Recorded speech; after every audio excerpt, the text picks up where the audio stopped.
April 11, 2024, a day that shook the world of Russian cosmonautics. The Vostochny Cosmodrome became the arena for the grand launch of the Angara A-5 heavy-lift launch vehicle created by brilliant Russian design engineers. This historic moment opened a new era for our space program, but for Kazakhstan it may mark the end of an entire era. The legendary Baikonur, from which Yuri Gagarin went into space on April 12, 1961, may become a common pasture for cattle. In this video, we take a deep dive into this fascinating topic and break down all the details. Find out how this launch could change the future of Baikonur Cosmodrome and Russian cosmonautics. Stay tuned and watch until the end so you don't miss anything important. Subscribe to our channel, put likes and leave comments. Your opinion is incredibly important for us. We have long realized that Russia will leave Baikonur sooner or later, despite the lease agreement signed with Kazakhstan until 2050. There are several reasons for this decision. First, there is only one launch table left at Baikonur for Soyuz 2 launches, and even it, after Russia's participation in the ISS program ends in 2028, will be of no use to anyone. First, the development and production of heavy proton rockets has been actively scaled back recently, as more advanced Angara rockets are to be launched. However, the Baikonur Cosmodrome, which was unfairly given to Kazakhstan, lacks the necessary infrastructure to launch new rockets. For the time being, however, the Cosmodrome will continue to function, as the remaining Soyuz and Proton rockets will be launched from it. At least 5 Soyuz launch vehicles are planned to be launched from Baikonur until September this year. There are also plans to send another Proton rocket and 2 Soyuz rockets, but this is still in doubt now the situation seems hopeless. In the 70s, the topic of cosmonautics was very popular in the USSR. Who among us did not dream of becoming a cosmonaut? Almost every Soviet person wanted to visit Baikonur, which was not just a cosmodrome, but a whole country where everyone was striving for space exploration, scientific institutes, industrial enterprises, military and many others. When significant successes were achieved in the space industry, everyone admired and rejoiced.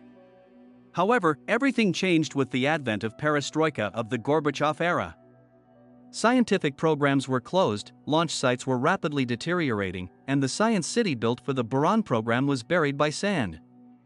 As a result, people began to leave these places. Today, the Baikonur Cosmodrome mostly employs experienced Soviet-era professionals, and even they are there only temporarily, on business trips, trying not to exceed the time limits stipulated in their labor contracts. For some time, Russia had hoped to establish joint work with Kazakhstan in space exploration after the collapse of the USSR. However, the ambitions of the Kazakhstani leadership prevailed over reason, and the thirst for profit overshadowed reason. As a result, an unholy giveaway of what was essentially Russian property began, and everyone began to forget about promising projects. Unsurprisingly, all this caused general apathy and people had a sense of hopelessness. Rumors that Kazakhstan is planning to transfer the Baikonur Cosmodrome to the Americans are spreading more and more in the media, and these are no longer the speculations of malcontents. Recall that recently the property of Roscosmos was seized. It would seem how much worse. However, the transfer to our main geopolitical adversary of the Soviet legacy, which by an absurd coincidence was given to Kazakhstan, is no way to go. At first it seemed to many people that this is just another duck launched by sensation-hungry journalists, but as it turned out, there is some truth in it. It is partially true, as Kazakhstan has a mediocre relation to the projected transfer of the Cosmodrome, since its very existence as a sovereign state is questionable. But we will talk about this a little later.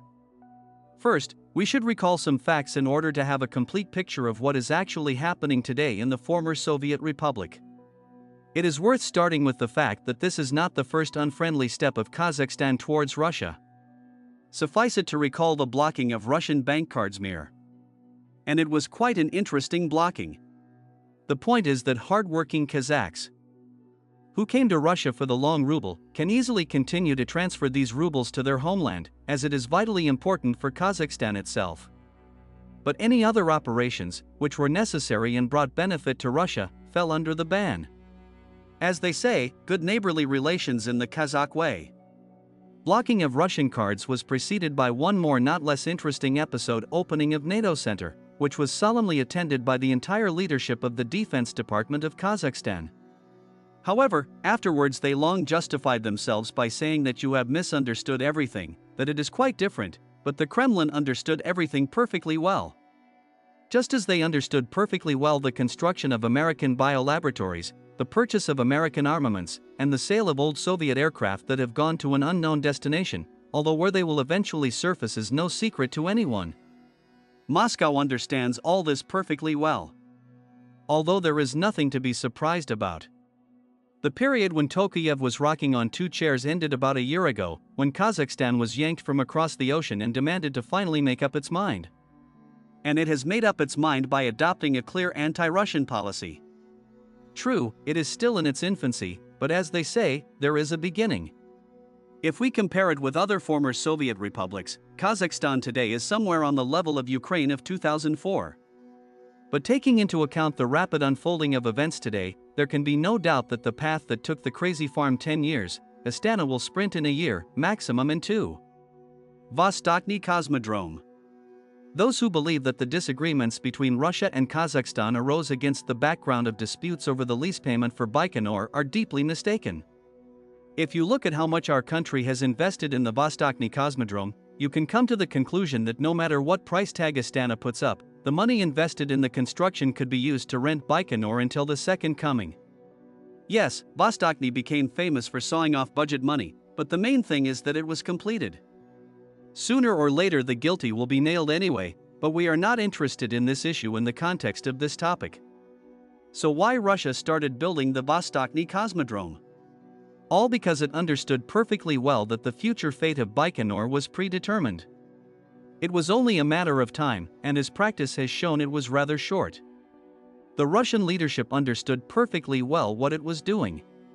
That is why it understood all the outrages in the Russian society like, "Don't you have money to spend?" but continued to act in the given direction.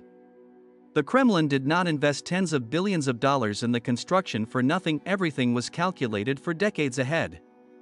But the most interesting thing in this whole story is far from the arrest of Roscosmos property. There are much more interesting things going on in Kazakhstan.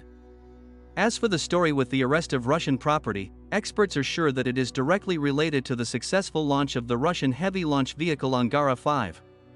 Having carried out the tests and having made sure that the Baikonur Cosmodrome was no longer of interest to Russia, Russia immediately stopped flirting with Kazakhstan, which regularly raised the rent price without any clear reasons. Astana simply acted on a hunch, being guided by the fact that it was its garden, and Russia had nowhere else to go, so the Kazakhs charged draconian prices, so to speak brotherly. But as soon as Angara 5 was successfully launched from the Vostochny Cosmodrome, Russia twisted a simple figure of 3 fingers and refused to pay for the exorbitant appetites of the Kazakhs, after which Kazakhstan immediately seized the assets of Roscosmos. Their fate is not difficult to predict. Most likely they will be handed over either to the Americans or to the British, as Kazakhstan can't afford to maintain such a giant as Baikonur. It is one thing to receive, which Kazakhstan has been doing with pleasure for 3 decades, and another thing to spend exactly the same amount of money, seeking it out of its already whole budget. So the seizure of Roscosmos assets is nothing but a raider's seizure, the ultimate beneficiary of which is obvious to everyone. Therefore, asking the question who will eventually take over Baikonur, we can answer without a shadow of a doubt, the Anglo-Saxons. There is simply no one else to give the Cosmodrome to. And now we have come to the most interesting thing, namely to the doubt about the sovereignty of Kazakhstan. Who exactly in Astana do you think decided to raid the Russian property? The decision was made by the Court of the International Financial Center, IFC, Astana. So you understand that the decision was made not by a Kazakhstani court, but by some obscure office. However, it is clear what this office is. For people far from legal terms, we will explain own jurisdiction means that Kazakhstan is obliged to carry out all decisions of courts of this obscure organization, which is formed from mainly British lawyers, and here the center Astana, spit from a high bell tower on all decisions of Kazakhstan courts. But this is not all. In the constitution of the RK, through a separate constitutional law, were introduced special provisions on this MFC, which says that these courts are absolutely independent of all branches of government of the country, and Kazakhstan is obliged to take decisions of the courts of the MFC, but they are not. To realize the full scale, it should be known that all international investments, which by the way are more than 1,000 companies, did not come to Kazakhstan. All of them came to this very independent structure, which has its own jurisdiction.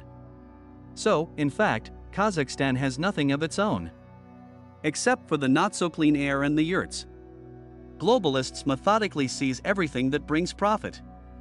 They are not interested in the Kazakhs themselves, and anyone who thinks otherwise is just a fool.